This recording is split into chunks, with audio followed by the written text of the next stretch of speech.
Hello class, this is Wade Renando, and we are going to be discussing Chapter 7, Southwest Asia and North Africa in this lesson. And after this lesson, we're going to have next week the midterm exam on Chapters 1 through 7 minus Chapter 5. I will have a brief video with a study guide explaining what topics are going to be on that test to give you a little more information on that as well. So Chapter 7, Southwest Asia and North Africa, often called the Middle East. This is an area that has climate, culture, and religion that has helped define the region. It's a region that is generally quite warm, although there are mountainous areas. It is a center of agriculture and civilizations and many world religions. Christianity, Islam, and Judaism started in this region. Also, many of the oldest cities and towns on earth started in this region as well. This picture is of Hebron in the West Bank, home to about 250,000 Palestinians. That is a small strip of land along the Mediterranean that borders Israel and Egypt. And it has had a lot of political struggles over the years that we'll talk about in a little more detail later. So this is the region here, and it extends from the shores of the Atlantic to the Caspian Sea. It has major cultural differences. There are different parts that speak different languages and so on, but it is an overwhelmingly Muslim region with some religious minorities within it. It also is a region that has had vast amounts of oil reserves and natural gas reserves that have created some wealth in some of the countries, specifically the Arab countries such as Saudi Arabia and the United Arab Emirates. The Nile is the longest river in the world. The Amazon is the second longest, but the Amazon is the largest by volume of water, by the amount of water in it. And the Nile River floods regularly.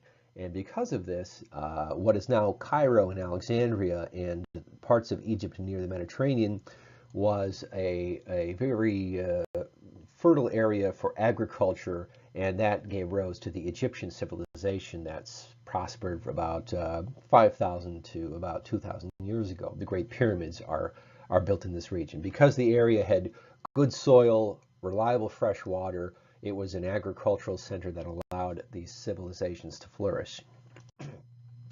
So it is a complex physical setting, again, very dry in most parts, long legacy of human civilizations there. Recently, it has suffered from many of the same environmental issues other areas have, including deforestation, overgrazing of areas from cattle, salinization, that means salt builds up in the soil, making it difficult to farm. So it's had some environmental issues similar to other areas. The picture on the bottom left is the Great Pyramid of Giza, and it was built over about a 20-year period, and it was finished around 2560 BCE, which means before Common Era. It's 481 feet tall. That means for 3,800 years it was the largest building in the world until the Washington Monument surpassed it briefly, and then that was surpassed by the Eiffel Tower in the late 1800s. So it has areas that have some reliable water and areas where water is a little more scarce. This shows an area of the region that is mostly desert in pink, some patches of forested areas in Turkey and in Iran, some areas that have suffered from coastal pollution, and the areas in the red circles are areas that are suffering from salinization, meaning salt contamination. Some parts of the region are able to get water through desalination plants, meaning they have large machines that suck salt out of the ocean water, and then that develops fresh water. Some areas along the Nile get water from the Nile River or other rivers. Iraq has the Tigris and Euphrates River that are reliable water sources. And then some areas in Libya get water from what's called fossil water. And this is very old, deep down water that you can pull up, somewhat like aquifers, but aquifers usually replenish even if it's slowly, while fossil water usually doesn't replenish. When it's gone, it's gone. It's almost like you're kind of mining water. So it's an area that has, for a long time, struggled with having access to reliable water, and large civilizations and large cities tend to sprout up where there are reliable water sources. One of the more interesting geographic areas in the region is the Socotra Islands. This is an island off the coast of Arabia and the Horn of Africa, kind of in between the two regions. Some people have described it as the Galapagos Islands of the Indian Ocean. It's in the Indian Ocean because it has so many unique endemic species of plants and animals. If a tree or a species is endemic, it means it's unique to a specific area. So the trees on the top are called dragon's blood trees. They have a waxy leaf that collects mist and stores them in the shaded roots of the tree. And the bottom right picture is of a tree called the desert rose or bottle tree, and it stores water in its trunks. And it's kind of an odd, sort of ugly looking tree. It has very few leaves and a fat trunk. Looks like something that Dr. Seuss would draw, but it has evolved that way so it can store water in its trunk. Only Hawaii and the Galapagos Islands have more endemic plants and animals than Socotra Island. So it's an island that has severe heat and prolonged droughts. So that's why some of the plants and animals, and the plants especially, have adapted to deal with the water shortages. And 37% of the plant species are unique to this island. So deforestation and overgrazing are problems in many parts of the world. We talked about it in Latin America and parts of sub-Saharan Africa, and it's similar in the Middle East or Southwest Asia and North Africa. A lot of the deforestation is due to urban sprawl. Cities in this region, like all over the world, are paving over what was once forests or farmland in order to build infrastructure in cities and housing and airports. The picture on the top right is Istanbul's third airport that they have built.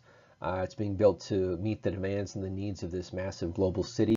Istanbul is a city of about 13 million people. It's a little larger than London and bigger than Paris, about the size of Moscow.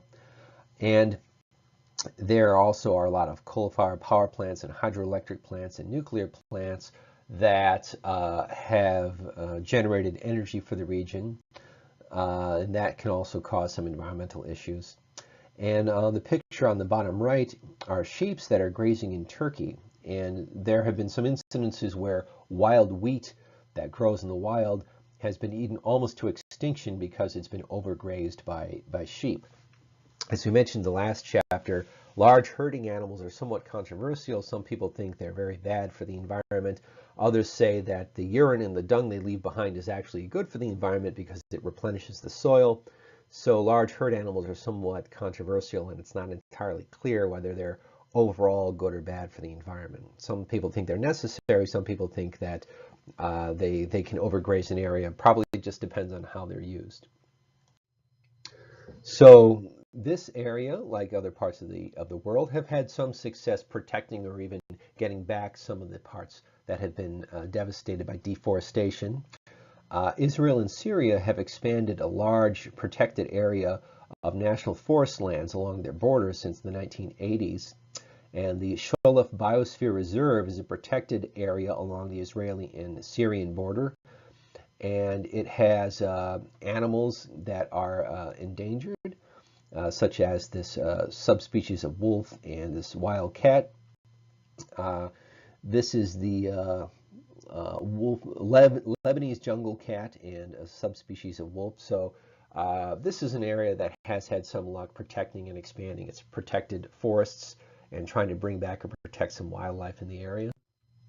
Here are some more pictures of the Sholef Biosphere Reserve. When you think of the Middle East, you usually think of massive sand dunes and dry areas, and that is certainly part of it. But as you can see here, it's an area that has a great diversity of biology and diversity of bioregions and climates.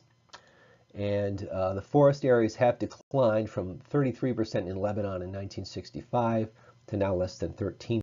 So over half of the forests, at least in Lebanon, have been taken down or burned or cleared.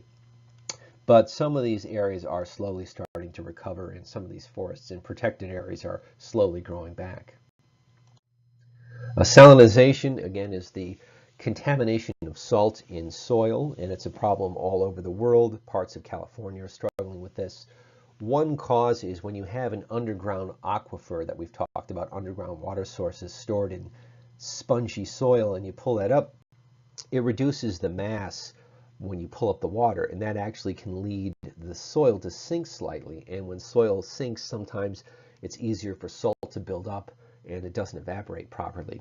So fresh water is absorbed by plants and evaporates, and sometimes if the level of the soil sinks, you can have this salt buildup. So about 20% of the world's farmland is being degraded with salinization, excessive salt building up in the soil, making it unfarmable. And this is a major environmental issue around the world, and especially in the Middle East region. So managing water is a major issue around the world, and especially in this region, because the water can be very scarce. And fossil water is when you pull water from an old underground water source, like we've talked about, somewhat like an aquifer, except when the water is gone, it's gone, it doesn't replenish. Hydropolitics is the politics related to water management. Israel has tried to work with Jordan to replenish water that is going into the Dead Sea. The Dead Sea is sinking rapidly because water is evaporating and not enough water from rain or rivers is flowing into it. The Dead Sea is an inland sea that has a salt content that's about 3 times higher than the ocean in general, and because of this, people can actually float on top of it. So it has a purpose sort of as a tourist destination. The Dead Sea is about 900 feet below sea level, so some people like going down to the Dead Sea and they think its mud has therapeutic value, which it probably doesn't, but it is kind of a fun tourist attraction, and it's also part of the region's history. The Dead Sea is mentioned in the Bible. So the countries of Jordan and Israel are trying to get water from the Red Sea to the south and pipe it into the Dead Sea to prevent the sea from continuously evaporating until it might hypothetically be gone if nothing is done. So that's an example of positive hydropolitics where Jordan and Israel have worked together to try to protect the Dead Sea from evaporating. Dams also can generate power and can reduce flooding and make water more predictable, but they can also cause silting and salinization and a loss of fisheries. This is an interesting picture of the Dead Sea. These are some tourists kind of relaxing in the Dead Sea, and again, because it is so salty, there's greater buoyancy than there would be in fresh water, and tourists can simply just float on top of it. It's similar to the Great Salt Lake near Salt Lake City in Utah. That's also a saltwater lake, and that's even saltier than the Dead Sea is, I believe. So there are very few animals that live in it. There's tiny krill-like creatures. That's about it. It's too salty for almost everything else. But it's a pretty location, and it's part of the region's history, and it's a tourist attraction. So Israel and Jordan are working to try to protect it. So this is an area that has some very important strategic choke points. A choke point is an area where a lot of boats travel through, and if it's cut off, it can significantly disrupt global trade. The Straits of Gibraltar, where Spain and North Africa meet here, is considered a significant choke point.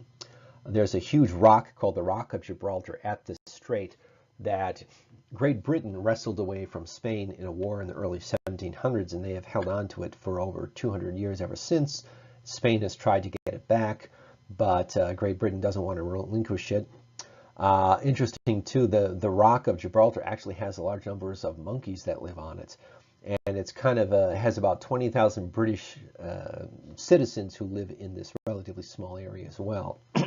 So if you could block off the Straits of Gibraltar, you could theoretically control access to the Mediterranean Sea and the Atlantic. Another area is the Turkey's Bosporus and Dardanelles region. That is over here. This is an area that links the Black Sea, which is in the top right here, with the Aegean Sea here and the Mediterranean Sea, which is here. So this is another area where if you could block off that area, you could control access between the Black Sea and the Mediterranean. The Suez Canal is another choke point. There's a canal here that links the Red Sea here with the Mediterranean Sea here. That canal was built in the 1860s.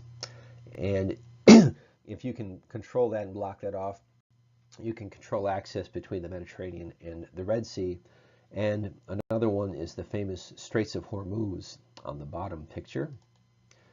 This is an area that has Iran to the top, Saudi Arabia and the Arabian Peninsula to the bottom, and controls access to the Persian Gulf. The Persian Gulf is a very important region for the world's oil supply, although it's not as important as it was 30 years ago because there are more oil regions from other sources such as Russia. But Iran has occasionally threatened to shut off this strait, which would theoretically cut off the West supply of oil from the Arab countries. During the late 80s, Iran actually put some mines in this area to try to block off shipping, but eventually the U.S. was able to clear them. And now it's not as strategically important as it once was because oil is not as valuable as it was 30 or 40 years ago, but still a strategically important area. So regional landforms, again, a landform is a major geographic feature of an area. North America would have the Rocky Mountains as a major landform. South America would have the Andes Mountains, the Amazon Basin. And in this region, a major landform is called the Maghreb or Western Islands. This is a group of kind of green vegetation in the northwest part of Africa that has a little bit of farming in some major cities, including Casablanca and a few others. So Libya and Morocco have some old cities in this area. On the eastern Mediterranean, there's a region known as the Levant, and that is where Israel and Jordan are located, in parts of Syria. And this is an area that has a fair amount of good farmland. It's part of the Fertile Crescent. The Fertile Crescent is made up of the Levant plus the Tigris and Euphrates rivers in Iraq. And this horseshoe-shaped region has a lot of good farming in an area that's otherwise relatively arid and dry. The Arabian Peninsula is this large peninsula that's made up of Saudi Arabia and other areas and the United Arab Emirates. And then here's the Arabian Peninsula here. And the Atlas Mountains are another major mountainous area in this region. The Atlas Mountains are mountains in the northern part of Africa. And of course, the Nile Valley and the Jordan Valley are also major landforms in this region. This strip of green that you see here is vegetation and farmland that has sprung up along the Nile River. So the Nile River is very valuable for the region. The picture on the bottom right is an olive orchard that is in the Maghreb. That again is the region, the northwest part of North Africa, that gets a little more moisture and vegetation, so you have some farming that is possible in that area. Other major landforms is the Arabian Plateau. A plateau, again, is an area that is relatively high and relatively flat. Parts of Africa are a large plateau, and much of the Arabian Peninsula is a plateau. And the Anatolia Peninsula. Anatolia is what is now basically the country of Turkey. That sometimes it's called Asia Minor, but it's basically that peninsula that is made up south of the Caspian Sea and north of the Mediterranean. That is where Turkey now resides. So these are also major landforms of the region. So patterns of climate. This is an area that is mostly desert, but does have some Mediterranean climates, mid-latitude, mild climates. And as you can see here, the areas in orange are dry climates, tropical and subtropical desert. The areas that are tan or BSH is tropical and subtropical steppe, meaning it's a bit of a grassland. And then the green areas are CS, Mediterranean, summer dry. So Mediterranean climate is, of course, most common along the Mediterranean. Also Southern California, parts of Australia would have this. Italy would have a Mediterranean climate. And that means summer temperatures that are hot and relatively dry, winter temperatures that are cool but usually above freezing with a little bit of drizzle, and that's a mid-latitude mild climate. That's Mediterranean. In the interior of Turkey, you see BSK, and that is mid-altitude steppe. So that's an area that's a little more elevated than the coastal areas with large amounts of open grass. So mostly dry climates and mostly mild mid-latitude climates in this region, and lots of deserts. And as you can see here on these little graphs here, the yellow that you see on these charts represent the temperatures, And then the blue bars represent rainfall. So in Algiers, for instance, on the top right, you can see that's a Mediterranean climate, and it has warmer temperatures in the summer, July and August, and then less rainfall in the summer, which is typical for the Mediterranean climate. Global warming in Southwest Asia and North Africa is a significant issue. It's an issue all over the world. The picture you see here is of Alexandria, Egypt. Alexandria, Virginia was named after Alexandria, Egypt. And it is a city that was founded by Alexander the Great in about the 350s BC. He was this Greek general who conquered much of the Mediterranean in this region during his lifetime. There was a small village there, and he vastly expanded the size of it and named it after himself. So this area, especially areas along the coast, are vulnerable to sea level rises. And of course, you can adapt cities to higher sea levels, but it's very expensive to do so. You have to build buildings that are higher up or have a series of dikes and levees to protect areas from rising water. So cities and countries can adapt to rising sea levels. It's just difficult, time-consuming, and expensive to do so. So population settlement patterns. This is an area where, not surprisingly, people tend to congregate around reliable water sources.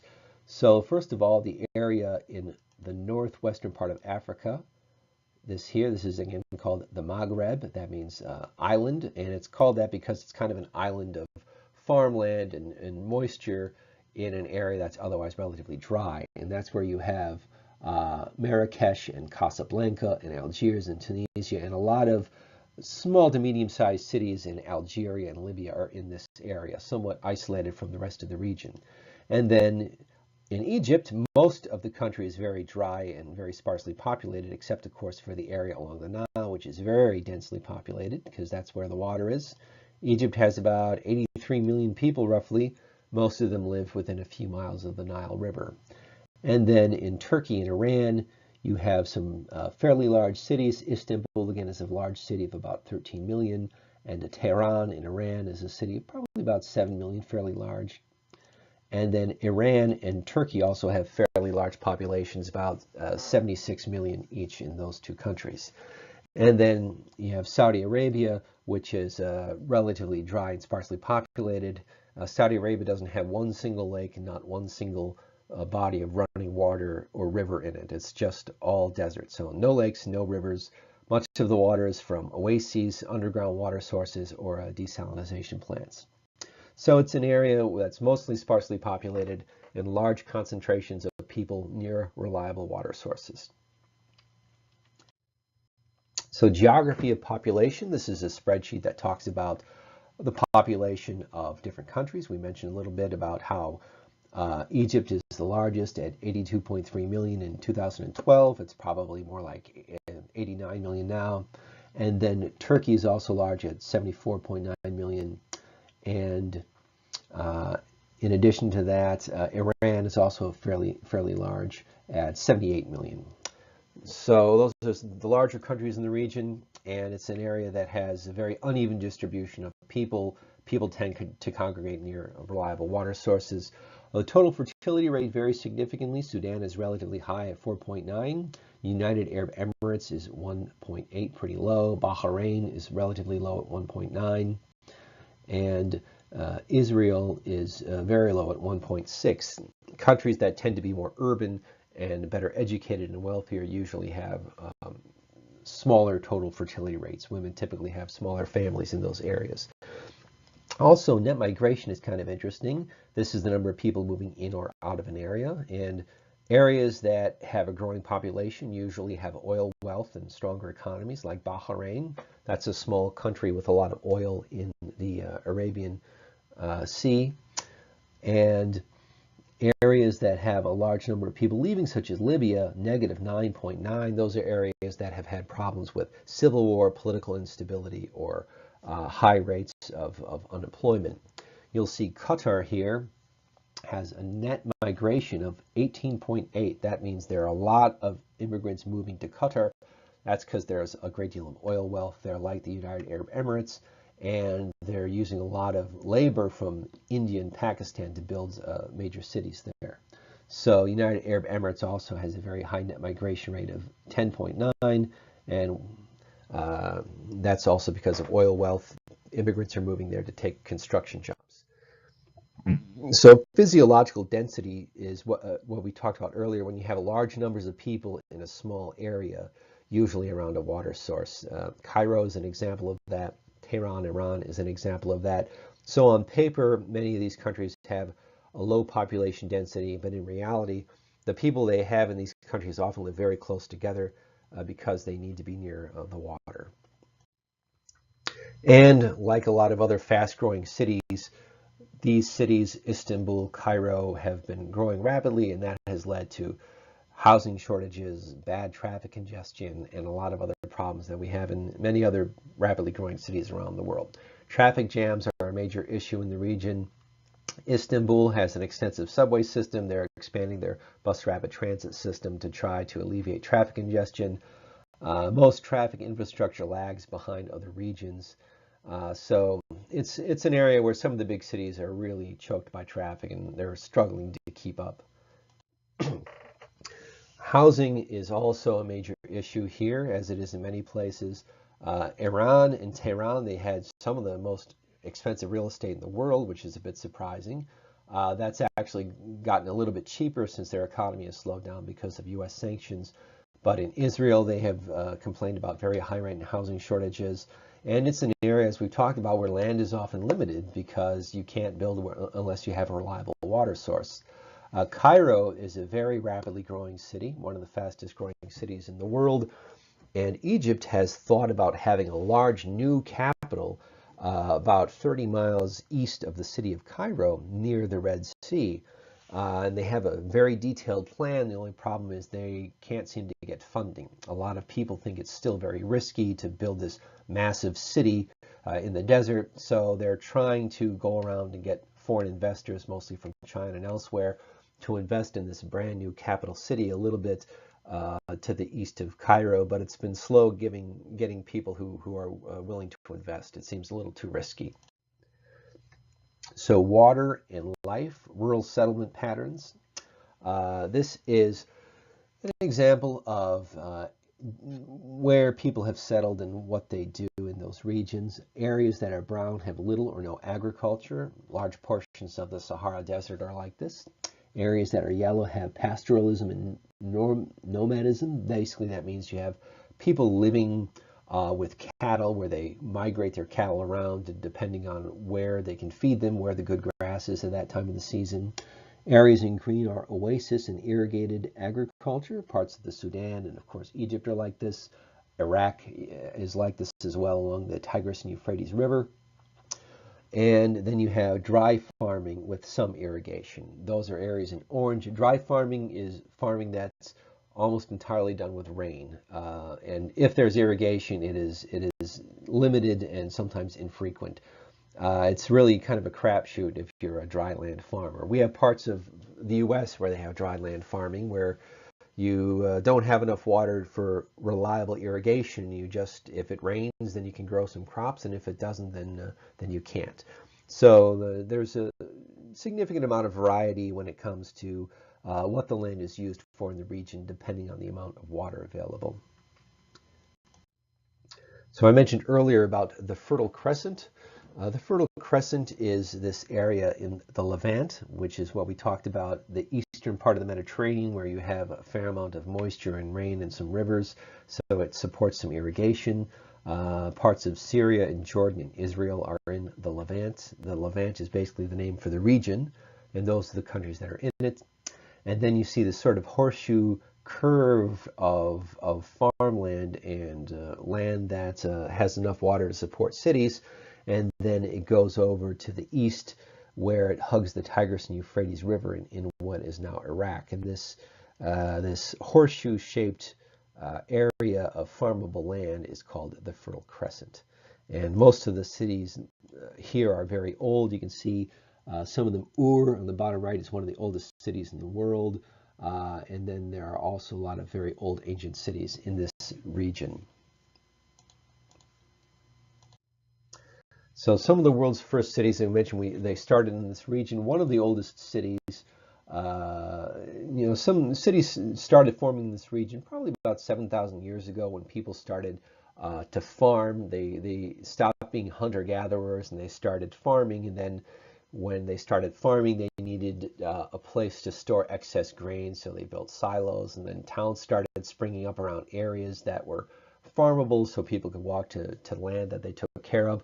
So instead of living nomadically by following herds, people roughly 7,000 years ago started establishing cities. Some of the oldest cities are only a few thousand people in this region, where they moved from hunter-gatherer societies to more sedentary, stable agricultural societies.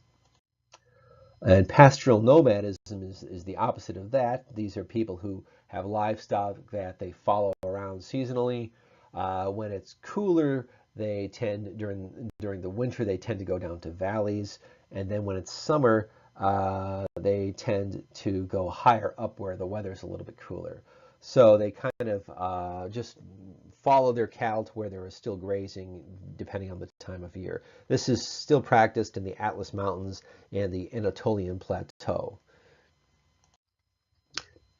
So in addition to having people who take care of livestock or living along a river or a reliable water source, there are very small water sources scattered throughout the deserts that are oases and oasis life.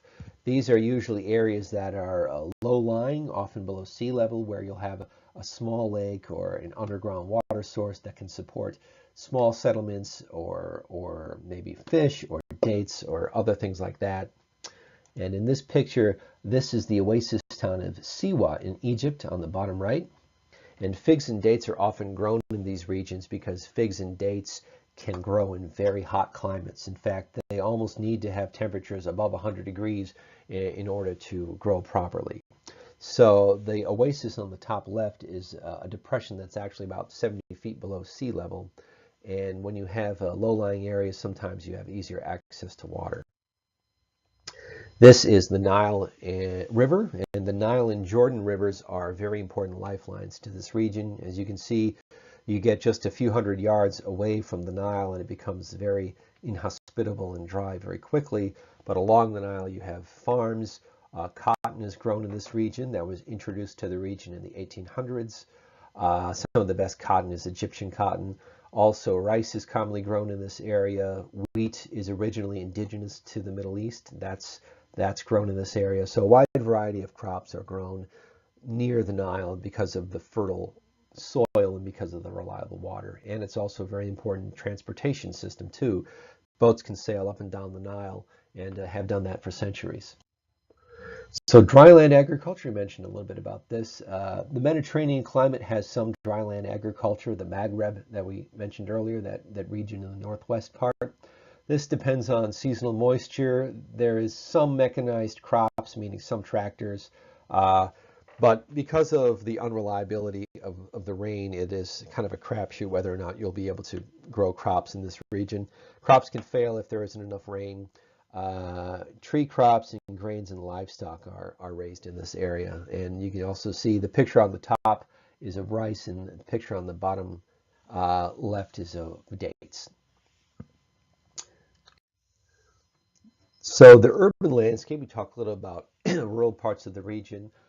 This is an area of many of the world's oldest urban areas, and as we've talked about, they have centers of political and religious authority here, and this has often been a focal point of trade. The Middle East has been the crossroads of the African continent, Europe, and the Far East for centuries. Anyone wanting to trade would pass through this region. There's a strong Islamic influence in this area. The picture on the bottom left is of a mosque in Fez, and the picture on the bottom right is the old city of Fez in Morocco. This is a city that was founded in the Middle Ages in the 700s, and it's the third largest city in Morocco. And it's interesting because it has a very large non-motorized part of the city. There is a huge chunk of the city where they simply don't allow cars because it was built before cars existed. And therefore they banned it from the city center, kind of like Mackinac Island did, except this is larger and more dense, very pedestrian focused, with lots of tall buildings, 2, 3, 4 stories tall, winding streets that create shade, and a few donkeys, but no cars in the city center of Fez. A little more about Fez. It's the third largest city in Morocco, a population of about 1 million people, and the city was founded in 789 AD by the Jawar River. So it's an old city, but it's not by any means the oldest city in the region. Rome was founded in about 500 BC. London was founded by the Romans in about 100 AD. Istanbul goes back to about 500 BC, what was previously known as Constantinople. So it is an old city, but honestly, there are actually older cities in the region compared to this. The picture on the bottom right is of a balcony in Fez, and on the bottom left, that's the bazaar, basically the main merchant area, sort of like a medieval shopping mall where people go to buy things. And then on the top right is the Medina, and that's the old walled part of the city. Usually that's where the mosque is, and the bazaar, the market, is located near there. So traits of a traditional Islamic city, these are traits that are common in Fez, Morocco, but also other walled cities, other medieval cities in the Muslim world. There usually is a walled core, the Medina, and there's usually a large central mosque that dominates it. And then, of course, near that is the bazaar or the souk, which serves as a market in the Middle Ages, and it was also still common to have a city set up that way. And then often the housing is done in an irregular fashion. Usually they don't have straight roads. They have winding roads with tall buildings. And that is done to give people some privacy, and it's also done to cast shade on the streets. These are usually very hot climates, so you want to have shaded streets, and it's also done for defense. In the Middle Ages, in this region, and also in Europe as well, often you wanted streets that were confusing, so an invading army from a nearby town couldn't easily figure out where they were or couldn't get around very easily. So nowadays, most modern cities are a grid system with streets running north, south, east, west, but not always by any means. But during this era, during the Middle Ages, it was common to have tall buildings, narrow streets that were winding, that were difficult for people to figure out if you weren't from the area. So the United Arab Emirates is an Arab country on the Persian Gulf, and they have invested a lot of money in Masdar City, and this is supposed to be a future city that's sustainable and green and environmentally sound. It's built near their airport, and they have 100% of energy from photovoltaic cells. These are basically, the picture on the top right is a large field of curved mirrors that focus the sun's rays on a long tube of oil, and that heats the oil, and that generates steam, and that steam powers generators. So it's like solar power, but unlike solar panels that take sunlight and convert the sunlight directly into electricity, this takes the sun's sunlight, focuses it on large tubes that heat up, and then that generates steam, and that powers generators. So it's sort of indirect solar energy. And so far the city is only partially built. It only has about 400 full-time inhabitants. So it's done kind of like as an experiment to see what life in a desert city could be like using technology. There are no roads in this city. The bottom right, you'll see this little white pod, looks like a golf cart. That is a personal rapid transit system. We talked a little bit about that earlier when we talked about Morgantown, West Virginia has one. These are small electric 4-person pods that you get in. You tell it where to go, and it takes you from point A to point B without any stops, so it's faster than a bus. And they've worked very well. This PRT system has been operational for about 6 years now, and it's generally worked very well. The biggest criticism of Masdar City is that it simply is too small, and it's too little too late. The plan is that they'll build up the city to a city of about 100,000 people in roughly 20 years. Well, by then, existing cities are going to be sprawling all over the place, completely out of control. So a lot of people have criticized it for simply not being big or bold enough. But the people who are funding it are saying it's not really supposed to be a major city in itself. It's supposed to be a template that other cities can get ideas from and copy to build better cities elsewhere. So it's an interesting town. Again, it's relatively small at the moment. It theoretically could grow to a town of about 100,000, but they've done some interesting things in that city. So one of the most famous cities in this region is Dubai, and that is a city maybe you've heard of. It's in the United Arab Emirates, and they have used a vast amount of oil money to go on a massive building spree, and they have built lots of very opulent hotels and convention centers. And the United Arab Emirates is a country that's very wealthy with oil, but they're trying to think of what they'll do once the oil runs out. So what they want to do is kind of become a major financial center, kind of almost like the Switzerland of the Middle East, where people from Europe and Asia and Africa can meet because of its central location and do business. And it's been fairly successful. They've built a lot of skyscrapers and buildings and houses there, and a lot of foreign investors have invested in it because of its business-friendly environment. And some people have described Dubai as Las Vegas without the subtlety. They have lots of insane, opulent things. They have an indoor ski slope where they have a building in the desert where it's 110 degrees, and they have a massive indoor ski slope where they make artificial snow and people can ski. They have one of the world's largest malls they're building. They have the tallest building in the world, the Burj Khalifa. That picture on the top there was designed by an American architect. So it's a very interesting city with a lot of extremes and wealth. It's very common to see Maseratis and Ferraris and Lamborghinis going down the street. It's also common for people who live there to own exotic animals as pets. People will often own a cheetah or a lion or a tiger the way you or I might own a cat or a dog. So it's an interesting city and really a place that has tried to attract foreign investment and has done fairly well in the process. They also have a massive desalination plant, which I posted a video about, that takes water from the Persian Gulf, takes the salt out, and then provides drinking water for the city. This city relies on a lot of foreign labor. Many of the workers who are working there are from India and Pakistan, and many of them have complained about low pay and unsafe working conditions. So much like the U.S. during the Gilded Age in the 1870s to early 1900s, a lot of people have complained that workers are being exploited, they're not being paid fair wages, and it's a small number of people that are making a lot of money off the backs of a lot of cheap foreign workers. Here are some more interesting buildings in this area. This is the Burj Al Arab Hotel in Dubai. It's a large hotel. It's about 15 years old. It looks somewhat like a large sail. That's kind of done on purpose. They wanted the building to look kind of like a dhow, an old medieval sailing ship.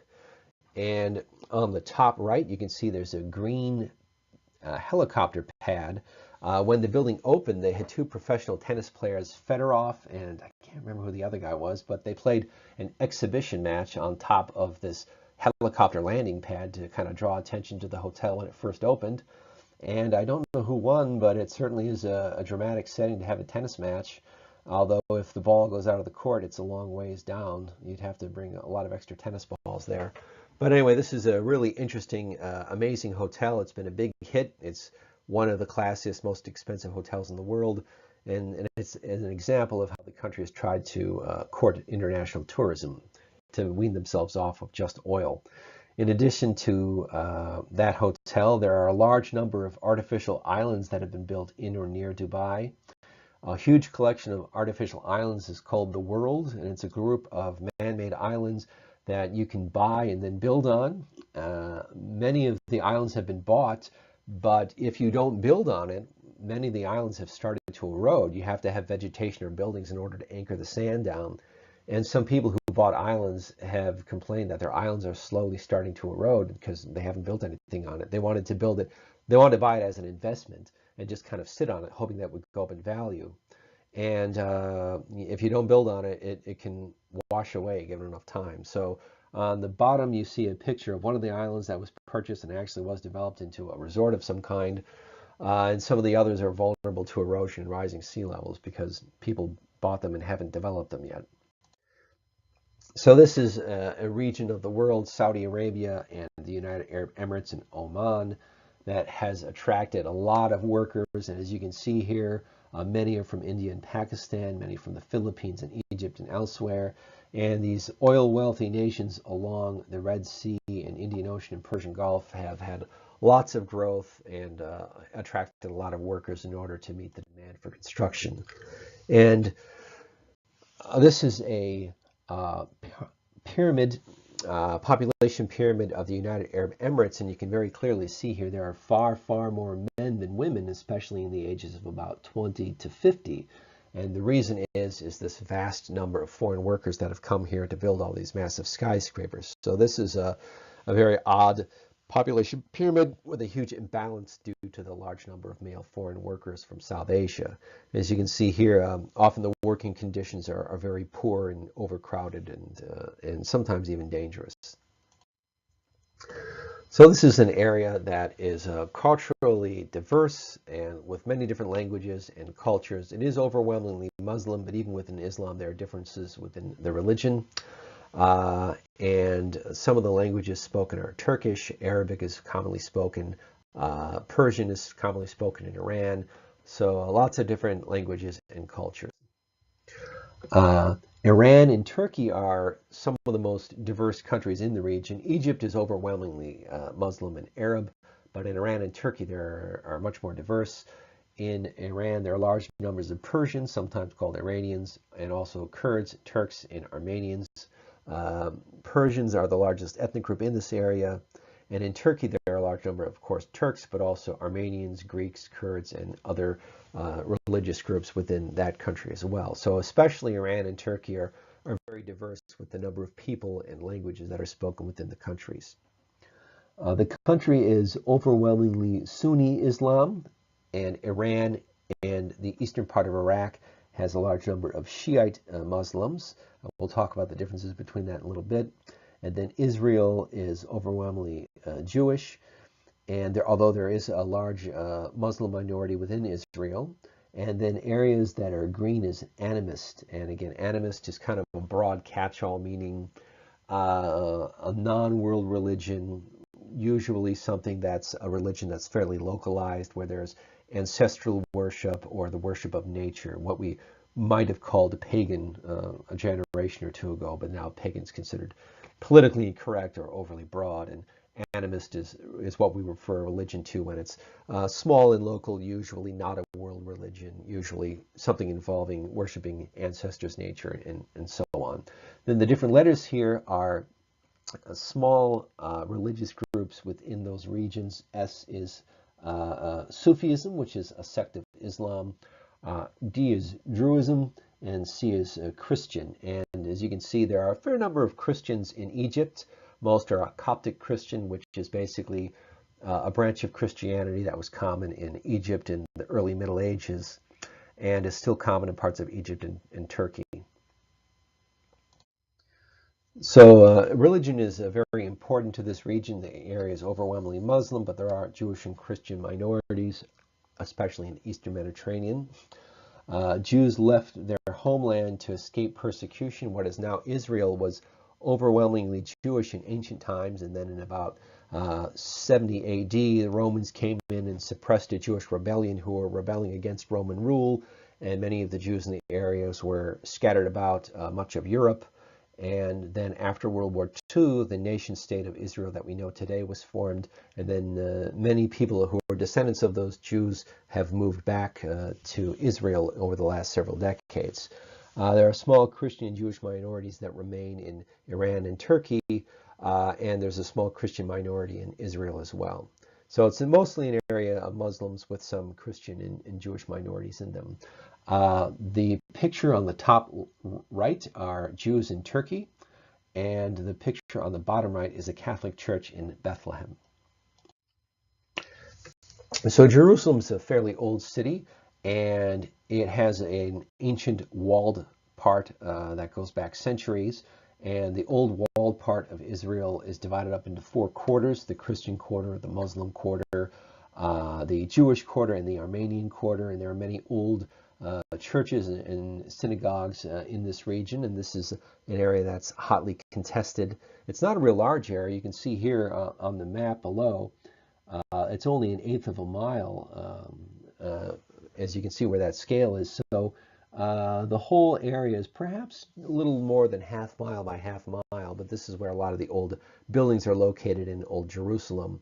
And a lot of these have very important religious significances to Muslims and Jews and Christians in the area.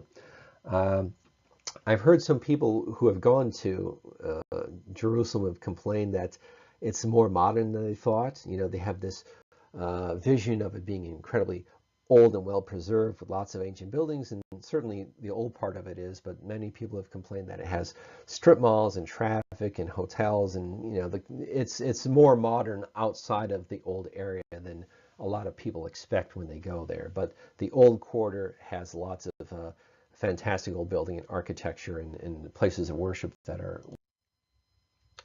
So Islam originated in 622 CE, founded by the Prophet Muhammad, who was born in Mecca in 570 CE and taught in the city of Medina.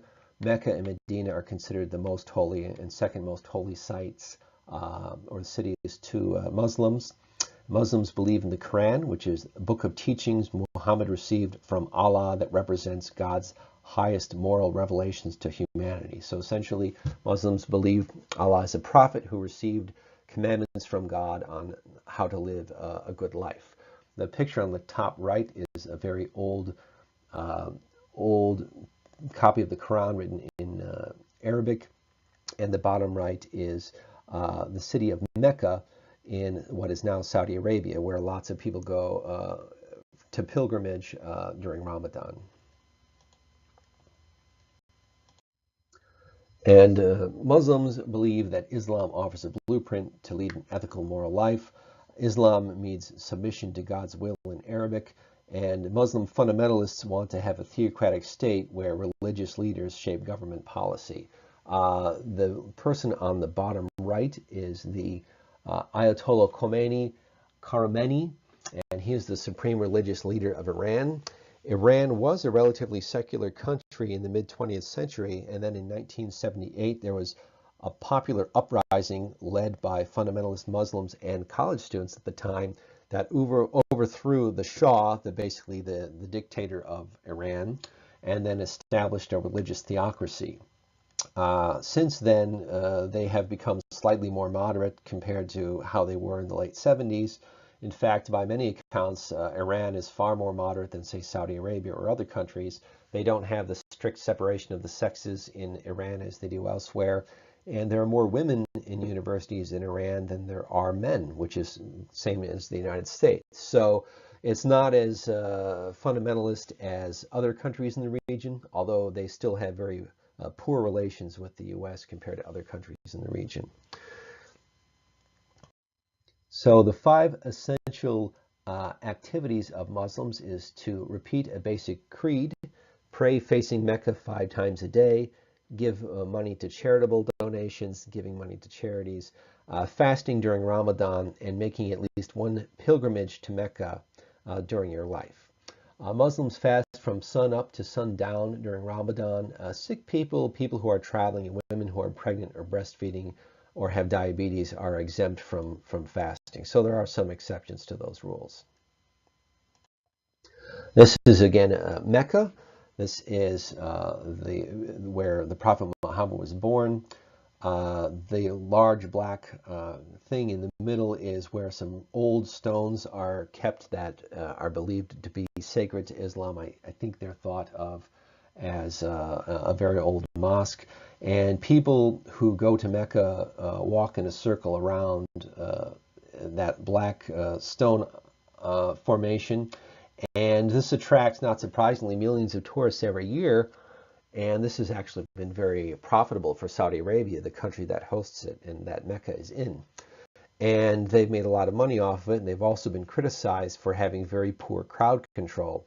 There have been some stampedes where there have actually been dozens, even hundreds of people killed in stampedes where someone gets panicked and then people get crushed by the crowds, and that has happened repeatedly in the past 20 or 30 years.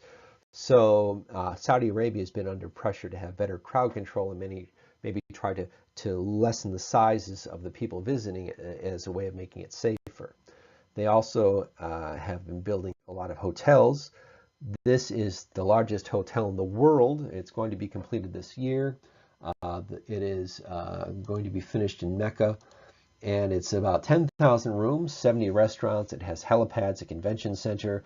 Currently, the largest hotel is the MGM Grand in Las Vegas that has 6,198 rooms, but this will have 10,000 rooms. I don't think it has a name yet.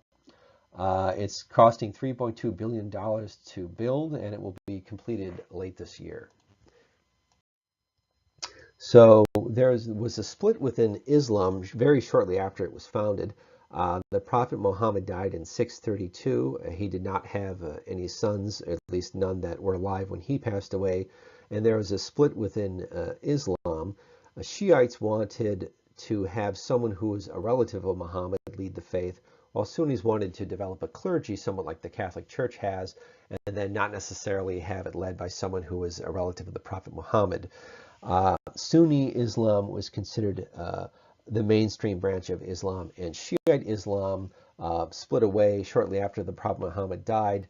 The Prophet Muhammad's distant cousin and son-in-law Ali was the leader of the Shiites, and then the schism happened where some people followed Ali, Muhammad's son-in-law, and others followed this established clergy.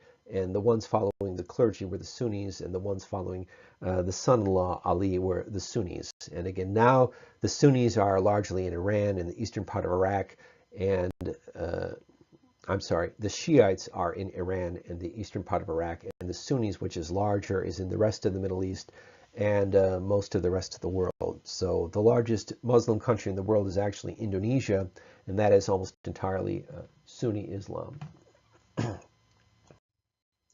So patterns of the region. This basically kind of shows the spread of Islam starting in the 600s. And Mecca, M-A-K-A-A-H, it's spelled different ways, but it's sometimes spelled that way, is where it originated from. And then as you can see, it spread throughout the 600s and 700s. And it hit North Africa in the 700s and then spread to most of the Sahara in the 1300s. And it went into what is now Pakistan, and much of Spain was Muslim during the Middle Ages until the Catholics drove out the last of the Muslim kingdoms in the late 1400s. But it started in Mecca and then very rapidly spread throughout much of North Africa, what is now Spain and Iran and parts of the Middle East. So there have been many conflicts between Christians and Muslims over the centuries. An Arab army tried to take Constantinople in 678, rather early in Islam's history. But Constantinople, what is now Istanbul, was a very heavily defended city and able to repel the attacks. Then Arabs moved into Spain in the 600s and 700s and eventually were beaten back at the Battle of Tours in what is now southern France. Charles Martel was the leader of the Christian army, and it was an interesting battle because the French Christian army had very few horses, and the Muslim army, under the control of Emir Abdul Ramal, had a large number of cavalry. But the French forces built large pikes to protect themselves from the cavalry charge, kind of like if you've ever seen Braveheart, they did the same thing there. And they knew the terrain better because they were locals, and they were able to kill the commanding officer and beat back the Muslim army. So if they had lost that battle, it's possible Islam would have pushed further into Spain, or past Spain and further into France. And then in the late Middle Ages, the Ottoman army attacked Constantinople again in 1453, and after a 55-day siege, they were finally able to take the city. The city at the time was a small fraction of the size it was at its height in roughly 900. In earlier Middle Times, Middle Ages, it was a town of about maybe 800,000 people, very large. It was the center of what was called the Byzantine Empire, which was the Eastern Greek-speaking Roman Empire. And by the time the Muslim army attacked it in 1453, it was largely a ghost town, largely abandoned, and had a population maybe of about 80,000. So not nearly as large as it once was. And it was eventually taken by the Ottoman Turks in 1453. It's interesting how the Turks took the city. This was a city that was walled off and difficult to attack from land. So they brought a fleet of ships in around the city. It was on the Bosphorus Bay. And the Byzantines pulled a huge chain up over an opening to a bay to prevent the Muslim army from getting in there. There's a large chain right here. So the Muslim army put their fleets on large wooden logs and just dragged the army above land past the chain and got into the strategic bay right here. So they were able to bypass the chain and bring their navy over to the strategic bay that cut off the city from getting supplies from the north. And here's a picture of the Sultan actually bringing large ships over land using wooden rollers and rails to do that. This is also an unusual battle because the Ottomans attacking the Turks had massive cannons. Cannons had been around for about 100 or 100, maybe 150 years, but they weren't real practical. But by the middle 1400s, these cannons were very effective at knocking down the walls around Constantinople. But then the people in Constantinople, the Byzantines, were able to rebuild much of the walls at night. So despite the fact that they were hammering these walls, they weren't able to knock them down because they kept being rebuilt. Eventually what happened is the Ottoman Turks, who had an army of about 110,000, launched an all-out attack on all fronts, and they were able to overwhelm the defenders. And also a strategic gate was accidentally left open that the Ottoman Turks were able to go through. And eventually, after 55 days, the city was taken by the Turks. It became the center of the Ottoman Empire and was renamed Istanbul, which is what it's now called. So this area has many different languages, the most common of which is Arabic. Different language families include Afro-Asiatic, which Arabic would be a part of, Indo-European, which would include Persian and Hindi and English and many other languages, Altaic, which includes Turkish and Korean and some other languages, and Silo-Sahara, which are some African languages spoken mostly in sub-Saharan Africa. Also, major linguistic minorities include the Berber, Hebrew, and Kurdish. Those are languages that are not part of those four larger families that are still spoken. So, Semites and Berbers, Arabic and Hebrew and Semitic languages originated in the Levant, and they were used by ancient Israelis. And older Afro-Asiatic languages survive in areas of Africa. The Berbers speak a very old dialect. The Berbers are basically people who are natives of North Africa who live in North Africa now and lived in North Africa before Arabs moved from the Arabian Peninsula into North Africa. So these are people who were kind of the indigenous people of North Africa before Islam and Arabs moved into the region, and they have their own unique language. In fact, the word Africa comes from a group of Berbers who are known as the Africans, and then the Europeans who came into contact with these Berbers, whose tribe were called the Africans, just named the entire continent Africa after this tribe of Berber traders that were around in the early Middle Ages. So these languages are related to each other but not mutually intelligible. So you couldn't have someone speak Arabic or Hebrew and Berber and they wouldn't be able to understand each other. So Persian and Kurds, these are people in the Iranian plateau and what is now known as Turkey and Iran, and they have a dominant Indo-European language. Persian is an Indo-European language, which means it's a very distant relative of English and German and Hindi and others. And Kurds have a strong sense of identity in this region. The Kurds are a very large ethnic group that have their own culture and language, and they are spread apart in 4 different countries, mostly Syria, Turkey, Iran, and Iraq. And the Kurds have been very valuable allies of the United States fighting against ISIS. But now Turkey is concerned that these Kurdish armies, now that they've largely defeated ISIS, although not entirely, these Kurdish armies that the U.S. has helped fund and train might start attacking Turkey and try to have large parts of Turkey break away and form its own country of Kurdistan. So the Turkish government is concerned that the people who are with us fighting against ISIS today might try to turn against them and break away and form their own country. This is just a little bit of information on the Turkish language. This is an Altaic language, meaning it's not related to Persian, it's not related to Arabic, it's its own. And it was modernized in the early 20th century where a lot of a new alphabet was adopted and the language was simplified and modernized in the early 20th century to make it a little easier to understand. The picture on the bottom is of a stop sign in Turkey. Dur is Turkish for stop. And interesting, stop signs look the same all over the world. They're all red and they're all 8-sided. I guess they started here and they became so common and easily understood that they've now been adopted everywhere all over the world. So almost everywhere in the world, stop signs are red and 8-sided. So the region in cultural context, this region has, again, a very large Muslim population. It's an area that has embraced technology and has had hybrid forms of popular culture, meaning they take foreign influences and try to make them part of their own. Hip hop, which started in the US in the 1970s in New York, is now very popular all over the world, especially among groups that feel oppressed and marginalized. And it's very common in the Middle East. There are a lot of Arabic hip hop artists. And the picture on the bottom left shows a woman, I believe, in Iran using cell phones. A lot of the modern numbers that we have now, 1 through 10, those are a number system that started in the Middle East, moved to India, and then from India moved to Europe.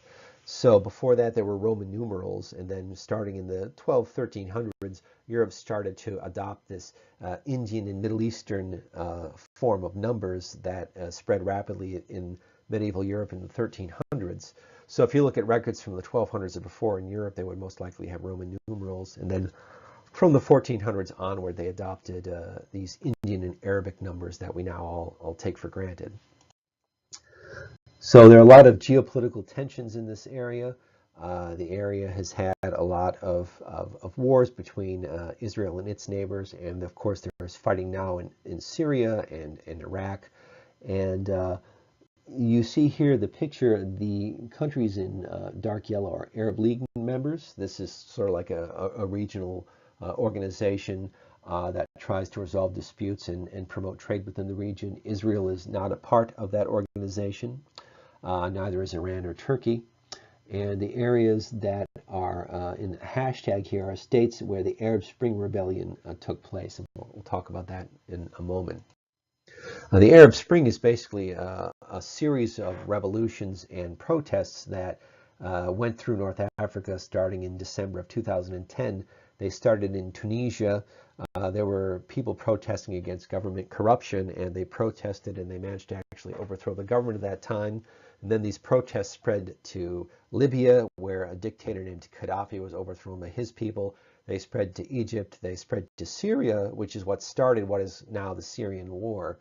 The government, President Assad, violently suppressed the Arab Spring, and then war broke out. And then to this day, about 7 years later, there's still war between people trying to fight against the Assad regime and the Assad regime trying to suppress what they see as rebels within their country who are trying to create an ISIS-like Muslim theocracy. So civil war still rages in Syria. But in January 2015, rulers in Tunisia, Egypt, and Libya and Yemen were out of power because of the Arab Spring.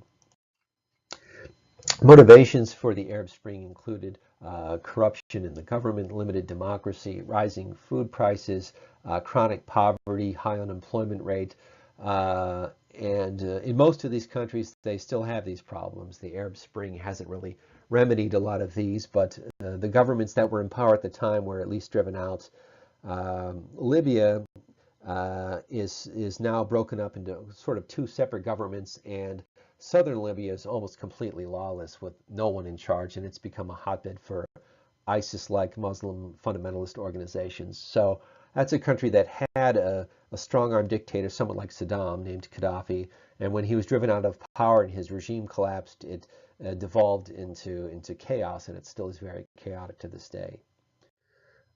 Technology helped the Arab Spring happen. Cell phones were used by people all over the world in the Arab countries to take pictures of police excessive force and to text each other saying when a protest would be and when it would take place and so on. So protesters were able to use Twitter to organize rallies to rally against repressive governments. And so cell phones and Twitter were a very important part of the Arab Spring. Also, ISIS fighters occasionally will use social media for recruiting recruiting or also communications as well. So it's been used as a force of good and bad.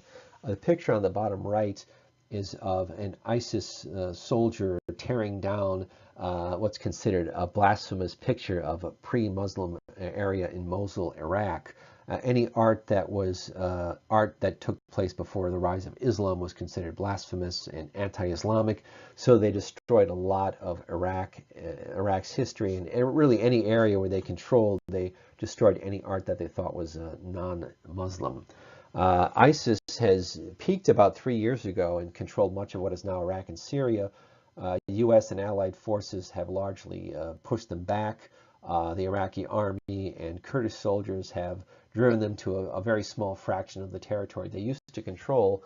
But when they did control territory, they collected revenue from oil and from drug smuggling and kidnapping and tax collection the way any country would. They essentially would raise taxes on territory that they controlled, and they used that to fund their army. So now, thankfully, they've been beaten back, and they're just a tiny fraction of how strong they were about 3 years ago, but they haven't been completely eradicated. So Iran is a country that has been in the news a lot. We've talked about how Iran had a nuclear program. During the Obama years, the Obama presidency, President Obama and Secretary of State John Kerry negotiated a deal with Iran where they would essentially suspend their nuclear program in exchange for sanctions being lifted on their country. And if sanctions were lifted on their country, the hope was their country could thrive and do better economically. Now the Trump administration is questioning whether that was a good deal, so the agreement is kind of in limbo. So it'll be interesting to see whether the U.S. Continues to agree to these agreements or whether we're going to go back on them. Israel and the Republicans generally didn't trust Iran and didn't support the deal, and the Obama administration generally did. So we'll see where we go from now. But it did stop Iran from getting nuclear weapons. A lot of the other issues between the U.S. and Iran were not addressed, but they weren't really supposed to be. It was an agreement that was supposed to just deal with Iran and their nuclear program and preventing them from getting nuclear weapons. And Iraq, of course, is a country that is still war-torn. It was ruled by Saddam Hussein, a tyrant who basically ruled Iraq for several decades. Then in 2003, after the September 11th attacks, the U.S. invaded Iraq. Iraq had nothing to do with the September 11th attacks, but the U.S. government under President Bush was concerned that Iraq might have chemical weapons that could leak into the hands of Al-Qaeda or ISIS, although ISIS didn't exist at the time, and then eventually might be used against the U.S. So the U.S. invaded in 2003. We ousted Saddam Hussein, but the war was incredibly expensive. We weren't able to establish a stable government. We withdrew in 2012, and then shortly after the U.S. withdrew, ISIS, which was a branch of Al-Qaeda, broke away from Al-Qaeda, created a separate organization named ISIS, and rapidly spread throughout 2014. They peaked in about 2015, and then the Kurds and the Iraqi army had been beating them back the last 2 years, and now they're controlling a relatively small part of the territory they used to control. So Iraq is a very multinational country, meaning there are lots of different ethnic groups within it. It remains unstable. There are ongoing tensions between Shiites and Sunnis and Kurds. This map, you can clearly see that the Kurds, again, they have their own language and culture there in the north. Most of the west is Sunni, and then most of the east is Shiite, and there are lots of areas where these two religions overlap. So Shiites and Sunnis often don't get along, and Iraq is still very unstable to this day. In addition to Iraq, the region has had issues with Israel and the Palestinians. Basically, the Palestinians are Arabs who live in what is now the country of Israel. And Israel, at the moment, has been in the process of building a large wall along their country to try to protect themselves from attacks that were coming from the West Bank. And this is an area that's controlled by the Palestinians, and occupied, portions of it are occupied by Israel. So essentially it's a fight over land. And as you can see on the right too, we mentioned a little earlier about the Gaza Strip. That is this area here. That is a country also controlled by the Palestinians that used to be controlled by Israel, and it only borders Israel and Egypt. And often Israel and Egypt have very tight restrictions on who can get in and get out of Gaza. So it's a strip of land that has largely had to fend for itself. Some people have described it as a massive outdoor prison, although there is still commerce within the country. So the nation of Israel and the Palestinians have been negotiating for decades to try to come up with a two-state solution where essentially they would officially split into two countries, and the Palestinians would have what is now probably the West Bank, and then they would split the capital of Jerusalem into different parts. But Netanyahu, the current prime minister of Israel, who was prime minister before, then was voted out of office, and then 2 years ago was voted back into office, he has questioned the two-state solution that President Clinton and Bush and Obama supported, and now there is sort of has been a stagnation of the peace process in the Middle East. So Israel, shortly after World War I, was controlled by the British. It was more or less what's called a British Mandate from 1922 to 1948. And it was more or less a British colony in all but name. In 1948, what is now the country of Israel was established by the United Nations as a safe haven for Jews to settle in Europe and elsewhere. It was established in a mostly Muslim part of the Middle East, which was called Palestine, and the Arabs who already lived in the area rejected it. They never agreed to the partitioning, and they never recognized the country of Israel. And then there was a brief war, and Israel was victorious and then became an independent country in 1948. So from 1948 to 1949, what remained of the Arab state went to Jordan, what is now the West Bank. So you had the country of Israel and the country of Jordan.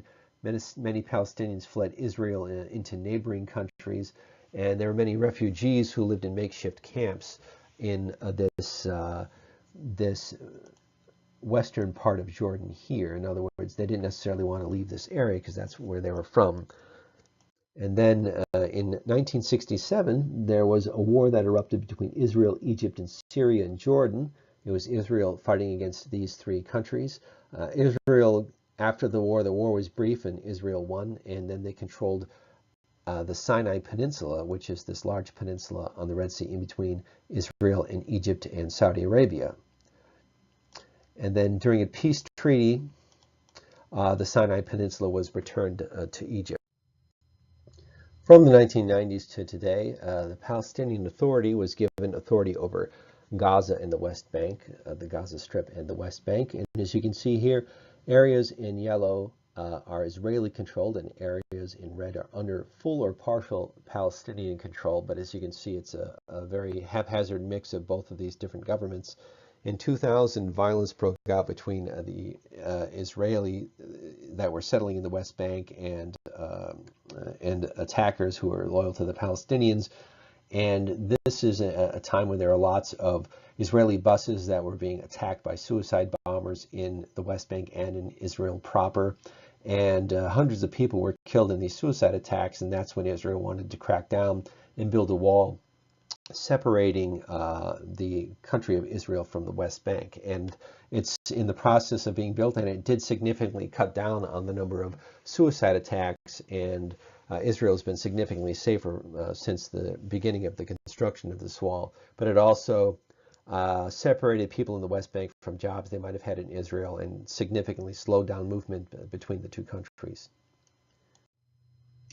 So this region is, the Middle East was controlled by many European colonial powers in the late early 1900s.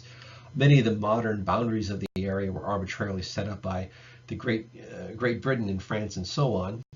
Great Britain and France actually built what is now the Suez Canal in 1869, and that allowed for a significant increase in the number of ships traveling in the region. Ships could go from the Mediterranean to the Red Sea and then the Indian Ocean by passing through this canal. So it was very important strategically. So a lot of the countries that we now know were arbitrarily set up by European colonial powers without any consideration of who was living there previously and different languages or cultures. So the Middle East, before Europeans colonized it, was colonized by the mighty Ottoman Empire, which peaked in the 1500s. We mentioned that the Ottoman Turks took Constantinople, this area here, from the Greeks in 1453. And then from there, they were already a fairly large empire in Anatolia, and they spread into the Balkans and into North Africa and Egypt and along the Red Sea and so on, and they peaked in size in the 1500s. So in the late 1500s, most of the Muslim world was under the control of the Ottoman Turks. And a lot of the areas along North Africa and the Balkans were controlled by them. As you can see, areas in light orange are tributary or vassal states. So those are countries that were indirectly controlled by the Ottoman Turks. So during World War I, the Ottoman Empire was declining but still around. You can see there in green. And World War I broke out between the British, French, Italian, and Spanish forces, and also Russian and British forces fighting against the Germans and the Ottoman Empire, which was the Turks at the time. So this shows colonial powers in different parts of the region. The French are in orange and the British are in purple. Much of the area is controlled by the British and French in North Africa, and the Ottomans in the Arabian Peninsula. And then after World War II, what was previously the Ottoman Empire transformed itself into the modern nation state of Turkey.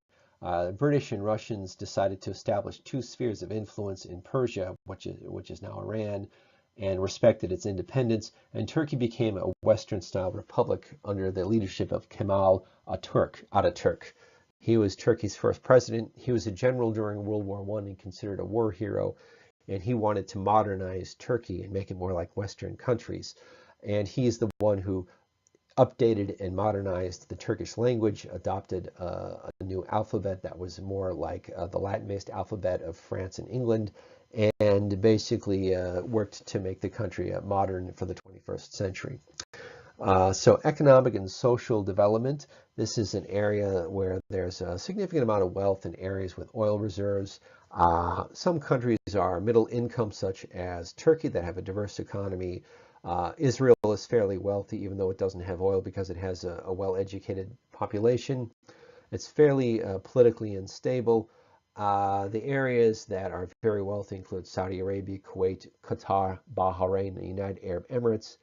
And some of the poor countries in the region include Algeria, Iraq, and Iran.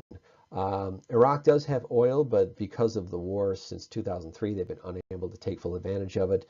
And Iran is not as poor as, say, Yemen, which is also a country in the area, but it's not as wealthy as, say, Saudi Arabia or Kuwait or some of the oil-rich Arab states. So an important organization in the area is OPEC, which is the Organization of Petroleum Exporting Countries. It is headquartered in Vienna, and it was founded in 1960. And the stated goal is to coordinate and unify petroleum policies to ensure a stabilization of oil markets. But many critics have said its real purpose is to control the global supply of oil to keep the cost of oil artificially high to maximize profits. It includes all of the countries that you see here in blue: Algeria, Libya, Nigeria, Angola, many Middle Eastern countries, and also Venezuela and Ecuador. It has 12 members.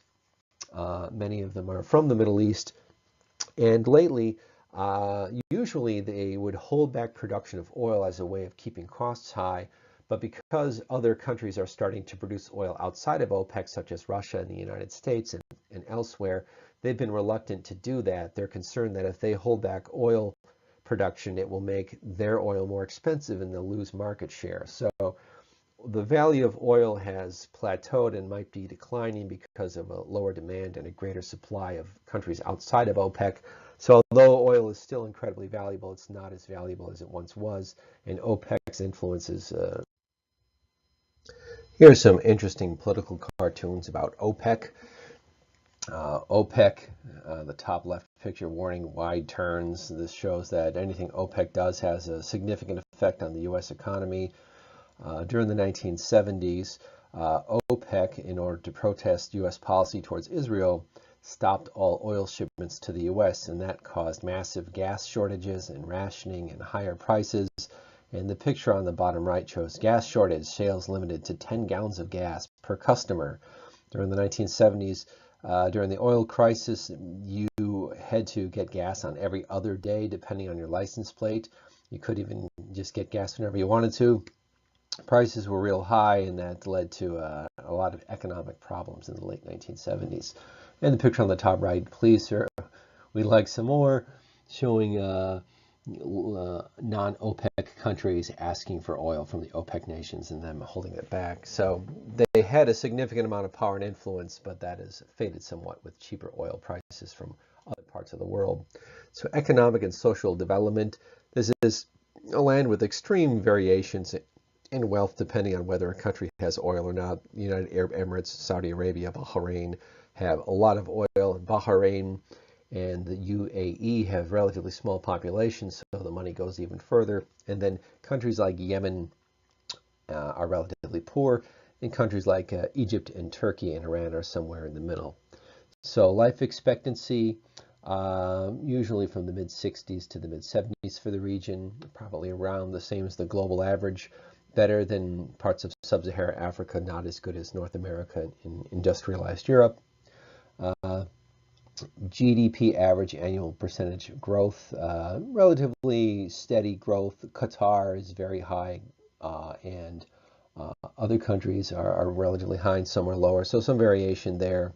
And adult literacy, that is the percentage of people 15 and older who can read, somewhere around the global average, usually in the 70s or 80s. Lebanon is fairly high, Kuwait is fairly high, Israel is fairly high, and then some areas are much lower, such as Yemen. So some variation in economic and social development, depending on whether they have oil wealth and how diverse the economy is. So countries that have prospered without oil include Israel and to a lesser degree Turkey. They have diversified economies that emphasize some agriculture, tourism, and Israel especially has a lot of high-tech jobs. Many apps and technological breakthroughs have come out of Israel. It's similar to Southern California in many ways. A lot of people compare Silicon Valley to Israel as far as being hubs of technology and innovation. And Turkey is a major center for cruises. A lot of cruise ships leave from Turkey that sail around the Eastern Mediterranean.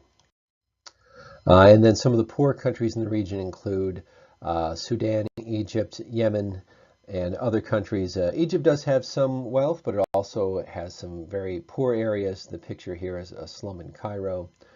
And like parts of Latin America and sub-Saharan Africa, there are lots of informal slums that have sprouted up around the city. There's a very old graveyard in the city that goes back centuries that actually has become a squatter settlement. Many people have moved into what previously were graveyards and still are graveyards and set up makeshift houses there. So these are some of the poor countries in the region.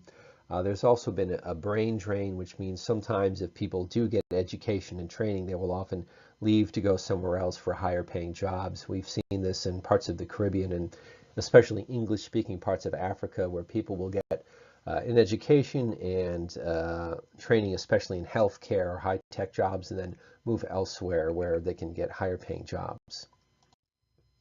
So women in the region, traditionally this is an area where they haven't had a large number of people in the workforce, and women have not had a lot of rights compared to other parts of the world.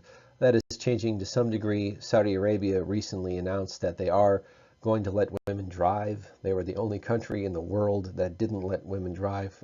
And when North Korea is progressive compared to you, that's a pretty bad sign. So the Saudi Arabian government recently announced that they will eventually let women drive.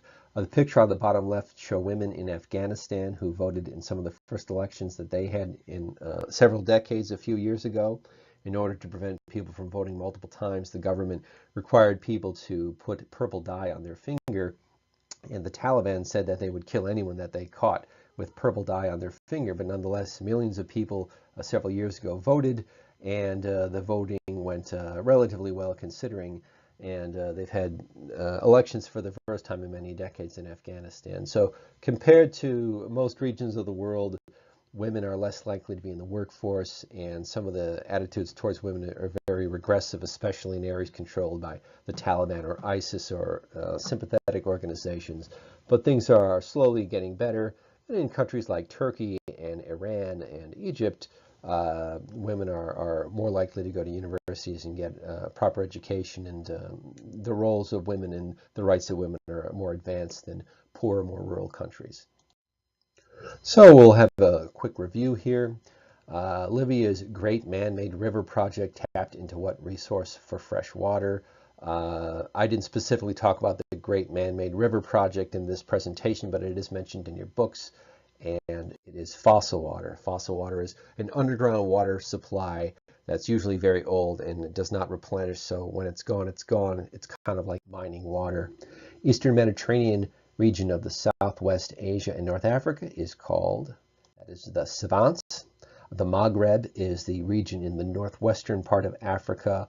Mesopotamia is another name for the region between the Tigris and Euphrates River in Iraq. The Sahel is the region that's the transitional zone between the deserts of North Africa and the Sahara and the more tropical regions to the south. And Persia is an old word that refers to Iran today.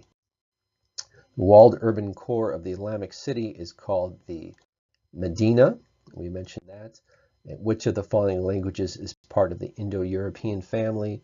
And that is Persian. The others belong to other families. So Persian is a very distant relative of English. From 1922 to 1948, which colonial power controlled Palestine? That would be the United Kingdom. Which country is now known as the birthplace of the Arab Spring? I mentioned this, and this is mentioned in your textbook. That is C, Tunisia. Many movies have been filmed in Tunisia, including Raiders of the Lost Ark and Star Wars. They've had the Tantui was filmed in that country, the island, the planet of Tantui. And the densest settlements in this region is in close proximity to, and we mentioned this before, and that is water. In order to have densely populated areas in this region, you have to have a water source. So if you have any questions,